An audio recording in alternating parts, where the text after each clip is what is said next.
कितनी गर्मी हो रही है। घर में चारों तरफ से गर्म भपका सा आ रहा है। पसीने से तो मेरी पूरी साड़ी ही गीली हो गई। बहू, अब हम गरीब कर भी क्या सकते हैं।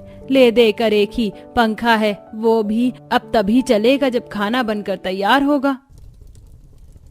निशा कभी अपना पसीना पोंछती तो कभी चूल्हे पर रोटी सेकती और इसी बीच उसका हाथ जल जाता है और वह रोटी बनाना छोड़ भागती हुई घर के बाहर जाती है। पानी से भरे बाल्टी में हाथ डुबा लेती है, पर वह पानी भी गर्म होता है, जिस वजह से उसका दर्द और बढ़ जाता है और उसकी तबीयत खराब हो जाती है। कुछ देर में उसे चक्कर आने लगते हैं और वह अंदर जाकर लेट जाती है। तभी वहां अशोक आता है और वो देखता है कि निशा की तबीयत खराब है और पूरा परिवार परेशान है।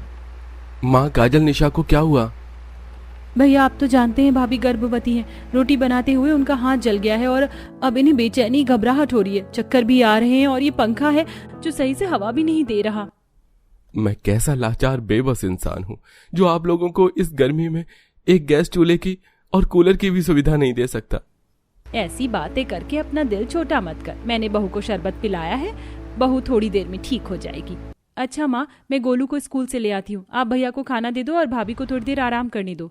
इतना बोल काजल गोलू को स्कूल लेने के लिए चली जाती है, जिसके बाद निशा आराम करती है और सुमित्रा अपने बेटे को खाना देती है। इसी तरह कुछ दिन बीत जाते हैं और जब सुमित्रा से गर्मी बर्दाश्त नहीं होती तो वह कुछ देर अपनी पड़ोसन के घर जाती है। अरे सुमित्रा बहन, तुम फिर से आ गई। अब आ गई हो, तुम मेरे साथ थोड़ा गेहूं बनवा दो। हाँ बहन, क्यों नहीं। वैसे तुम्हारा सही है, छोटा सा कूलर तुमने आंगन में लगा रखा है, आराम से बैठकर गेहूं बना लेती हो, गर्मी भी नहीं लगती।